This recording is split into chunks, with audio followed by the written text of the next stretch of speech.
다음은 친구대학교 식물원 개건 연구원 겸 서울시립대 환경원예학과 김대현님의 한국 특산종 버들개의 나무의 분류학적 실체와 종 특성 연구를 주제로 발표를 듣도록 하겠습니다. 네, 안녕하세요. 서울시립대학교 환경원예학과 석사과정 김다연입니다.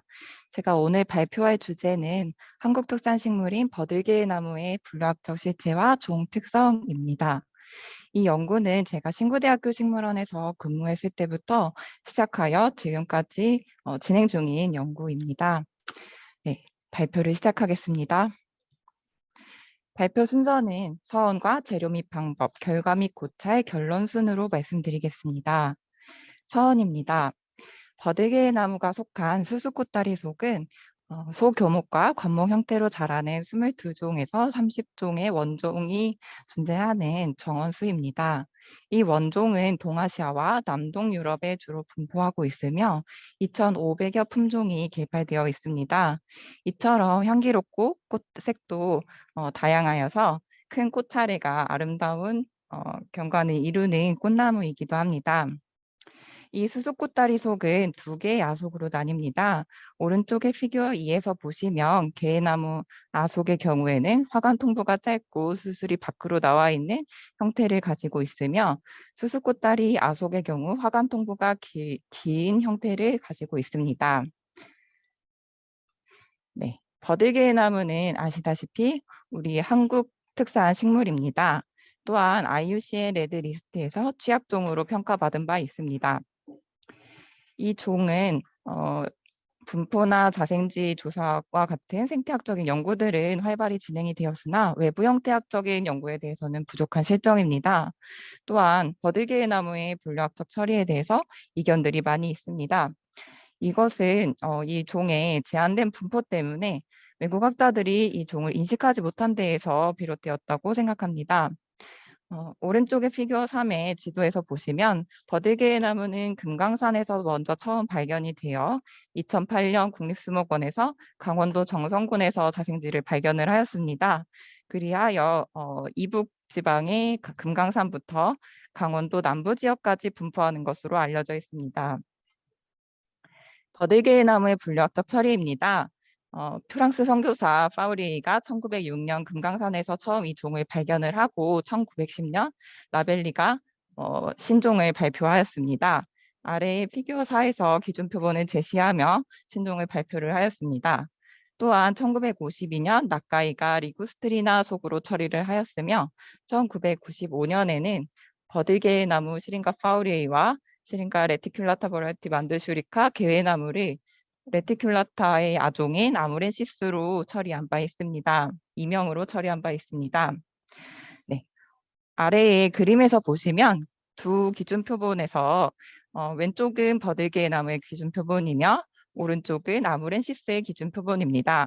잎의 형태나 화서에서 꽃 차례에서 화경의 길이 등이 차이가 나는 것을 확인하였습니다. 네, 국내 학자들의 버들개의 나무의 분류학적 처리입니다. 외부 형태적 형질을 분석을 한 결과 잎의 형태와 또 화관 통부의 길이, 또한 열매의 길이 등에서 개회나무와 버들개의 나무는 구별이 된다고 주장한 바 있습니다. 또한 2015년에는 이러한 특징들이 일종의 개체변이인지 종의 특성인지에 대한 결정을 유보한다고 의견을 제시한 바 있습니다. 따라서 이 연구의 목적은 개회나무와 버들개의 나무를 비교를 하여 외부 형태학적 분석을 통해서 버들개의 나무가 독립된 종이라는 것을 근거를 제시를 하였고 또한 개회나무 외에 다른 레티큘라타 그룹에 속하는 종들을 같이 분자 생물학적 분석을 통하여 비교하였습니다. 아래의 사진은 버들개의 나무의 개화기 사진입니다. 2020년 강원도 정선에서 촬영한 사진입니다. 재료 및 방법입니다. 식물 재료는 주재료와 부재료로 나누어 연구하였습니다. 먼저 내분류군 26개체를 이용하였으며 국내에서 수집한 두 분류군의 경우 외부 형태학적 연구와 분자생물학적 연구에서 모두 이용하였습니다. 또한 이 두 분류군과 근연 분류군인 아무렌시스와 레티큘라타를 각각 중국과 일본에서 수집을 하였습니다. 이를 수집하는 데는 오늘 같이 참석해 주신 두 분의 연사님들의 도움을 받아 수집을 하였습니다. 또한 부재료로는 진뱅크에서 3개의 레퍼런스 시퀀스를 가져왔고 그 3개의 근연 분류군을 이용하였습니다. 또한 아웃그룹으로 이용한 오블라타 종을 중국에서 수집하여 이용하였습니다. 각각의 식물 재료는 각각의 사이트에서 채집을 하였으며 중국의 랴닝성 그리고 국내, 일본의 홋카이도에서 채집을 하였습니다. 오른쪽에서 보시면 국내에서 채집한 수집지인데요.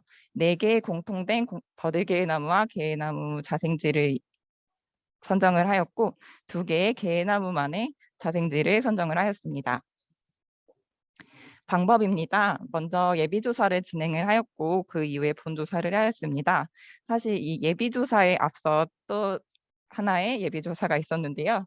2019년과 2020년 2년에 걸쳐서 신구대학교 식물원에서 국내 자생 수수꽃다리 속 분류군에 대하여 특성조사를 신구대학교 식물원 재배포지에서 진행한 바 있습니다. 이때 개화기와 결실기 특징 등을 파악한 것을 바탕으로 조사를 진행하였습니다. 이 연구를 위해서 본격적으로 예비 조사를 한 것은 2019년 9월에서 10월 사이 결실기입니다. 이때 자생지에서 객체 선정을 하였고 또 일부 결실기 표본을 수집을 하여 이 결실기 표본을 토대로 조사 준비와 또 계획을 세웠습니다.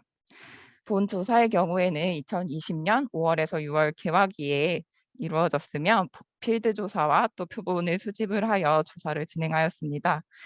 이 개화기 사이에 2020년 이른 봄에 잎이 새로 출현을 하였을 때 DNA 추출을 위한 잎 샘플도 수집을 하였습니다.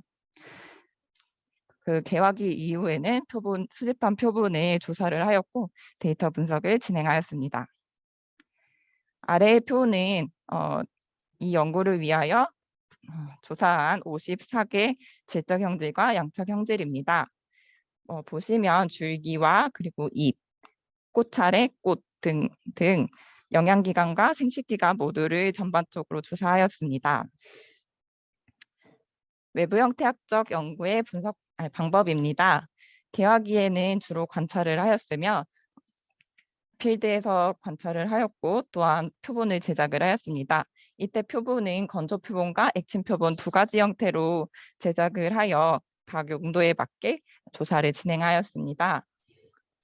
또한 54개 외부 형태학적 형질을 선정을 하고 조사를 진행하였는데요. 이때는 3개의 특성조사 요령이 참고하여 조사하였습니다. 마침 유포부에서 실인가 속에 대한 TG가 있었으며 국립산림품종관리센터에서는 디라타타 수수꽃다리에 대한 TG가 있었고요. 국립종자원에서 라일락에 대한 TG가 있었습니다. 이처럼 라일락에 대한 관심이 많이 있는 것으로 판단됩니다. 또한 이렇게 조사된 형질의 양적 형질에 대해서는 주성분 분석과 분산 분석 그리고 군집 분석을 통하여 게나무와 버들게나무를 주요 식별할 수 있는 유용한 형질을 찾고자 이렇게 분석을 진행하였고 또 유형 관계를 형태학적 관점에서 파악해보고자 이렇게 진행을 하였습니다. 또한 분자생물학적 연구에서는 말린 잎을 사용을 하였으며 DNA 추출을 하였고 이때 사용한 분자 마커로는 핵 리보솜 DNA의 ITS와 ETS를 이용하였습니다. 이 구간의 PCR과 시퀀싱을 진행을 하였으며 데이터 분석을 하였고 계통도 작성을 하였습니다. 결과 및 고찰입니다. 결과 및 고찰에서는 외부 형태학적 분석과 분자생물학적 분석 그리고 이 두 분석의 결과를 비교하였습니다.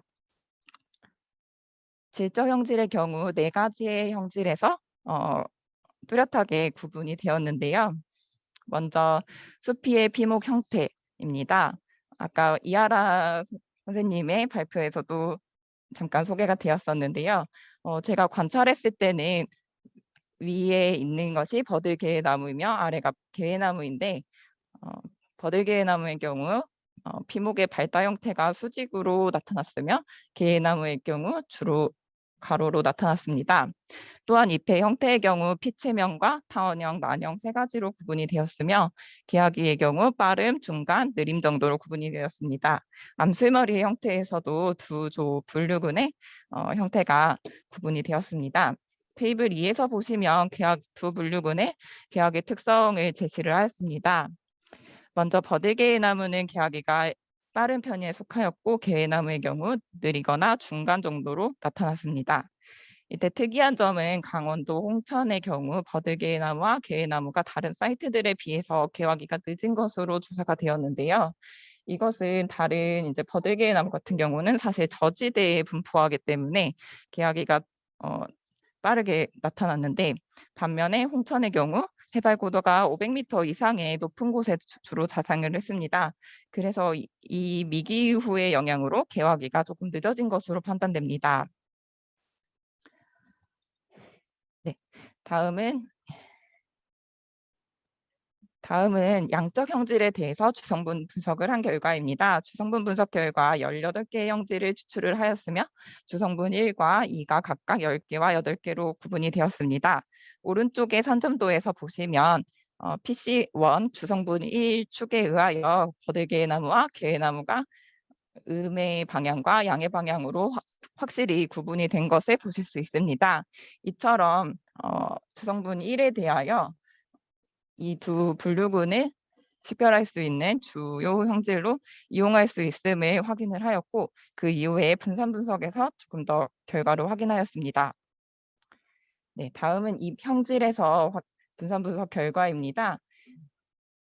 맨 위에 쪽이 괴회나무의 전체 집단이며 버들개나무 집단은 각각 자생지별로 나누었습니다. 오른쪽에 캐릭터가 문자가 다른 것을 보시면 개회나무와 버들개나무가 다른 문자로 구별이 된 것을 확인하실 수 있습니다. 이처럼 이 세 가지 형질 모두에서 개회나무와 버들개나무 구별이 되었으며 아래 상자 도표에서 보시면 이 형질에 대한 결과값이 변이 정도를 파악하기 위해 상자 도표를 제시하였습니다. 그래서 이 엽신의 비율과 그리고 엽병의 길이에서 불연속적인 변이 분포를 가지면서 이러한 형질들이 양적 형질이지만 이 두 분류군을 구별할 수 있는 특징적인 형질로 판단됩니다. 화서 형질에 있어서는 1차 화경의 수를 제외한 나머지에서 모두 구별이 가능한 차이를 보였습니다. 또한 상자 도표에서도 화서 분지 패턴이나 1차 화경 길이에서 차이가 났습니다. 나머지 꽃과 화서 형질에서는 세 가지 모두 유의한 차이가 있었으며 이 화서 내의 꽃 밀도에서 불연속적인 변이 분포를 보였습니다. 그리하여 한 5개의 형질이 유용하다는 것을 결과를 얻었는데요. 엽신의 비율 형태와 그리고 엽병의 길이, 또한 화서 분지 패턴, 1차 화경 길이, 그리고 꽃 밀도 등에서 두 분류군은 차이가 났습니다. 다음은 군집 분석 결과입니다. 군집 분석 결과에서도 버들개나무와 개회나무가 독립적인 클레이드를 이루며 확실히 나누어진 것을 확인할 수 있었습니다. 이처럼 형태적으로 버들개나무와 개회나무는 차이가 나는 특징들을 가지고 있었습니다. 이 내부 클레이드 내에서 작게 유집된 그런 원인들도 한번 파악을 해보았는데요. 정선 임계의 경우에는 자생지 내에서 조금 인접한 개체를 선정을 하였습니다. 그래서 형태적으로 유사하였고 이는 아마도 클론 개체일 것으로 판단이 됩니다. 또한 강원도 홍천의 경우 다른 버들개나무 개체에 비하여 나중에 유집이 되었습니다. 이것은 홍천의 경우 화관 직경이나 아니면은 수술대 길이 등 화관 열평 길이 등 그 꽃 기관들의 구조가 모두 조금 크게 조사가 되었습니다. 이것은 이제 직전 해인 개화기 직전 해인 2019년에 결실을 하지 않았기 때문에 이듬해 생식생장에 조금 더 집중을 한 것으로 판단이 되며 또한 개나무의 경우에 있어서도 두 개의 작은 클레이드로 나뉘었었는데 아래의 경우에는 잎이 조금 길게 나타나는 경향이 있었습니다. 다음은 분자생물학적 분석을 통해서 두 분류군이 다르다는 것을 확인하였습니다. 계통 발생적 관계를 추론을 하기 위하여 맥시멈 라이클리후드 방법을 이용하였으며 오른쪽에서 보시면 아웃그룹으로 사용한 오블라타 종이 있습니다. 오블라타 종에 의해서 버들개나무와 개회나무는 하나로 유집이 되었습니다. 이때 100%의 부트스트랩 값을 지지받으며 유집이 된 것으로 보아 버들개나무와 개회나무는 공통된 조상으로부터 분화가 된 종일 것이라는 추측을 할 수 있었습니다. 또한 먼저 개회나무가 속한 레티큘라타 그룹이 분기가 되었고 페키네시스 아종이 분기가 되었으며 레티큘라타 아종이 분기가 되었습니다. 그 이후에는 사실 개회나무와 그리고 아무렌시스 그리고 레티큘라타 아종이 함께 섞여서 유집이 된 것으로 보아 이 부분에 대해서는 조금 판단을 보류해야 할 것 같습니다. 그 이후에 버들개 나무가 100%의 부트스트랩 값 지지를 받으며 하나의 클레이드를 이루며 독립적인 클레이드를 이루었습니다. 네. 이처럼 버들개 나무와 개의 나무는 DNA 연기 서열상에서도 분명히 차이 나는 것을 확인하였습니다. 왼쪽에는 외부 형태학적 연구에 사용된 건조 표본과 또 액침 표본의 일부입니다. 이 표본은 신구대학교 식물원 표본관에 보관되어 있고 표본에서도 관찰하시다시피 잎의 형태와 또 화서의 형태 등에서도 형태적으로 확실히 차이가 났으며 유전적으로도 차이가 나는 것을 확인하실 수 있습니다. 네, 마지막으로 두 분석을 비교하였습니다. 외부 형태학적 분석에서 제시된 덴드로그램과 또한 분자생물학적 분석에서 제시된 ML트리에서는 두 그래프에서 모두 버들개의 나무와 개의 나무가 독립적인 클레이드를 이루었습니다. 이것을 통하여 버들개의 나무는 형태적으로도 분화가 되었으며 또한 DNA 연기 사상에서도 유전적으로 분화가 되었음을 명확히 보여주었습니다. 네, 결론입니다. 다음은 개나무 아속의 관계도입니다. 버들개의 나무는 앞서 보신 형태적 분화가 이루어졌고 또 유전적 분화가 이루어져서 독립적인 클레이드를 이루는 모습을 보실 수 있었습니다. 그에 반해 시린과 레티큘라타 그룹에 속하는 개회나무는 이 아무렌시스와 레티큘라타 중간에서 모호한 불략적 위치를 보이면서 이 부분에 대해서는 조금 더 명확한 관계를 밝히기 위해 좀 더 심화 연구가 필요할 것으로 보이며 이 페키네시스의 경우에는 종으로서 처리할 만한 그 정도의 불략적 위치를 확인하였습니다. 따라서 이 연구의 결과는 버들개의 나무를 한국 특산식물로서 독립된 종으로 인정해야 된다는 것을 형태적 분화와 유전적 분화를 통하여 뒷받침하는 연구 결과입니다. 네, 참고한 논문이며 이상으로 발표를 마치겠습니다. 그리고 한 가지 이제 감사의 인사를 드리고 싶은 분들이 있습니다. 사실 이 연구는 제가 혼자 했다고 생각하지 않습니다. 이 연구를 할 수 있도록 도와주신 정말 많은 분들께 감사드립니다.